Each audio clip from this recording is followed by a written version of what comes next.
کے مزاج مختلف ہیں۔ ان میں کچھ لوگ ہوتے ہیں جو قوی ہوتے ہیں ارادے کے، جو فیصلہ کر لیا ڈٹ گئے۔ کچھ لوگوں میں وہ قوت ارادی اتنی مضبوط نہیں ہوتی، وہ ادھر ادھر سوچتے رہتے ہیں۔ کچھ لوگ جسمانی طور پر بہت توانا ہوتے ہیں، کچھ لوگ جسمانی طور پر پیدائشی طور پر کمزور ہوتے ہیں۔ تو اگر کوئی قوت ارادی کمزور رکھنے والا شخص ہے، وہ بھی تو اللہ کی تخلیق ہے، اللہ کا بندہ ہے، خطاؤں کا ظہور ہو جاتا ہے، توبہ کرتا ہے، پھر کچھ عرصے کے بعد پھر خطا کا ظہور ہو جاتا ہے، پھر توبہ کرتا ہے، تو ہم تو یہ سمجھیں گے کہ ایک حد کے بعد پھر اس کی توبہ قبول نہیں ہونی چاہیے۔ لیکن حدیث سنیے، وعن ابی ہریرہ رضی اللہ تعالی عنہ قال قال رسول اللہ صلی اللہ علیہ وسلم ان عبدا اذنب ذنبا، یقیناً ایک بندہ جو ہے وہ ایک گناہ کرتا ہے، فقال، پھر وہ کہتا ہے رب، اے میرے پروردگار، اذنبت فاغفر، مجھ سے گناہ ہو گیا ہے، مجھے معاف کر۔ فقال ربہ، تو پروردگار یہ کہتا ہے اعلم عبدی ان لہ ربا یغفر الذنب ویأخذ بہ، میرا یہ بندہ یہ جانتا ہے کہ اس کا ایک رب ہے جو گناہ معاف بھی کر سکتا ہے اور سزا دے بھی سکتا ہے۔ کیا مانی ہوئی؟ گناہ اس نے کیا ہے لیکن جانتا ہے اللہ کو تو وہ معاف بھی فرما سکتا ہے، تبھی تو وہ اللہ سے معافی کی درخواست کر رہا ہے۔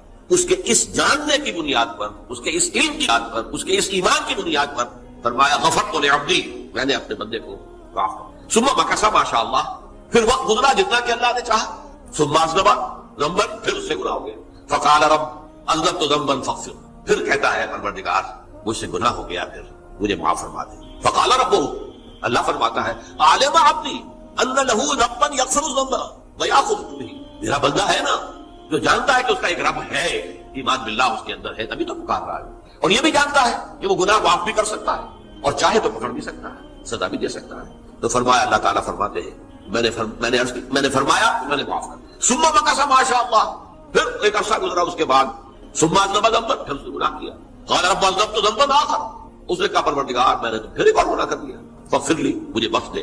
فقال اعلم عبدی ان لہ ربا یغفر الذنب ویأخذ بہ، میرا بندہ جانتا ہے نا کہ اس کا ایک رب ہے جسے وہ پکار رہا ہے، کیوں وہ جانتا ہے کہ اسے اختیار حاصل ہے کہ چاہے تو بخش دے اور چاہے تو پکڑ دے۔ اس کے اس علم، اس ایمان کی بنیاد پر میں نے اسے معاف کر دیا۔ ایک اور حدیث، میں نے چونکہ اس گفتگو کے لیے ان احادیث کا تفحص کیا ہے، یہ تو بہت ہے حدیثیں، میں نے ان میں سے کچھ چنی ہے۔ ہمارے بعض واعظ ناصح وہ بھی کسی شخص کو روکتے رہے، برائیوں سے روکتے رہے، نہیں رکتا، تو کہیں غصے میں آ کے اللہ تجھے کبھی معاف نہیں کرے گا۔ یہ کتنا بڑا جرم ہے، اس کا اندازہ کیجئے اس حدیث سے۔ تو میرے بندے کو میری رحمت سے مایوس کر رہا ہے، کتنا بڑا جرم ہے، اس کا اندازہ کیجئے۔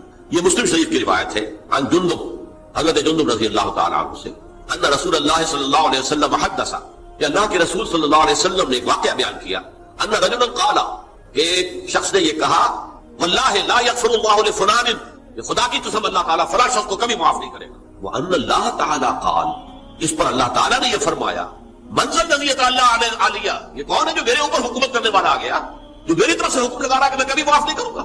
منزل الذی، کون ہے وہ شخص، الذی یتعالی علیہ انی لا اغفر لفلان، کہ میں فلاں شخص کو کبھی معاف نہیں کروں گا، قد غفرت لفلان، اس کو تو میں نے معاف کر دیا، واحبطت عملہ، اس شخص کے تمام اعمال میں نے ضائع کر دیے، تم نے میرے بندے کو مایوس کیا۔ یہ ہے جرم کا۔ تو توبہ کی دعوت دیتے رہو، توبہ کے لیے لوگوں کو آمادہ کرتے رہو، توبہ جو ہے اس کے لیے ترغیب دیتے رہو، اللہ تعالیٰ معاف فرمانے والا۔ اب آخری حدیث سنا رہا ہوں، یہ تو بہت ہی عجیب حدیث ہے اور متفق علیہ ہے، بخاری اور مسلم دونوں میں۔ حضرت ابو سعید الخدری رضی اللہ تعالیٰ عنہ جو ہے اس کے راوی ہیں، حضور نے فرمایا، کانا فی من کانا قبلکم رجل قتل 99 نفسا، تم سے پہلے جو امت تھی بنی اسرائیل، کہ ان کا ذکر ہے، اس میں ایک آدمی ایسا تھا جس نے 99 قتل کیے تھے۔ اب آپ اندازہ کیجئے کتنا بڑا گناہ کبیرہ ہے قتل۔ قرآن مجید میں آتا ہے فَكَأَنَّمَا قَتَلَ النَّاسَ جَمِيعًا، اگر ایک انسان کو بھی ناحق قتل کر دیا گیا تو یہ ایسی ہے گویا کہ اس نے پوری نوع انسانی کو قتل کر، اس نے 99 قتل کیا۔ فَهَلْ لَهُ مِن تَوْبَةٍ، پھر اس کے بعد یہ ہوا کہ اس کے اندر توبہ کا جذبہ پیدا ہوا۔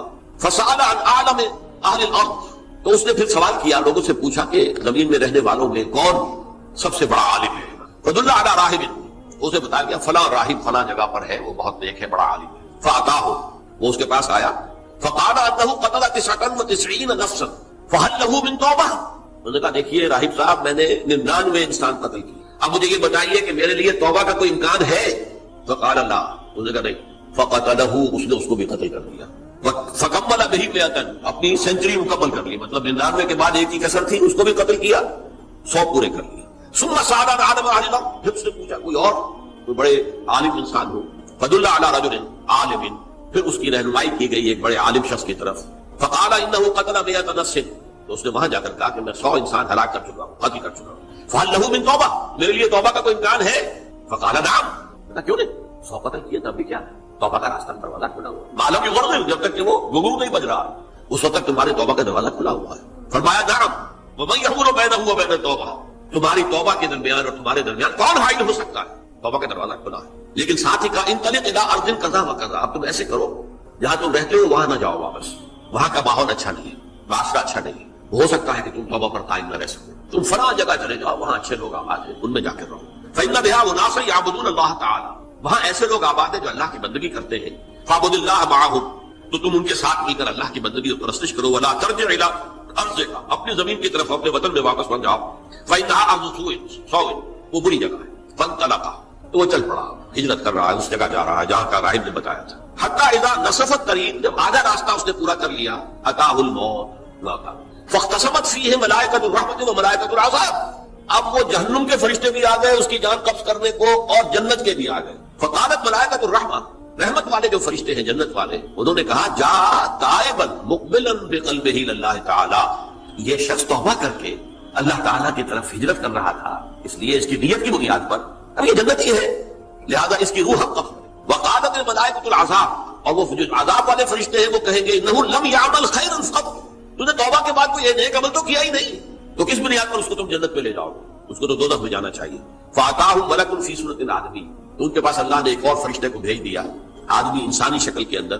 فجعلوا بینہم، تو ان فرشتوں نے کہا بھائی ہمارا فیصلہ کرا دو، اس کی روح ہم لینا چاہتے ہیں یا ہم لینا چاہتے ہیں، انہیں حکم بنا دیا۔ فقال قیسوا ما بین الارضین فإلی ایتہما کان اقرب، کہ تم فاصلہ ناپ لو جہاں سے وہ چلا ہے اور جہاں جا رہا تھا، اور یہاں اس کی موت ہو رہی ہے، تو کون سا فاصلہ زیادہ ہے؟ جب ناپا گیا، بلکہ ایک حدیث میں آتا ہے کہ اس پر اللہ نے زمین کو جو ہے حکم دے دیا، ایک طرف والی زمین تو سکڑ جا، دوسری والی جو ہے تو پھیل جا، تاکہ وہ جو جدھر جو جا رہا تھا وہ زیادہ قریب ہو جائے بنسبت اس کے کہ جہاں سے وہ چلا تھا۔ تو اس فیصلے پر پھر جو فرشتے تھے جو کہ رحمت کے فرشتے تھے وہ اس بندے کو لے گئے جنت۔ یہ ہے توبہ کی عظمت۔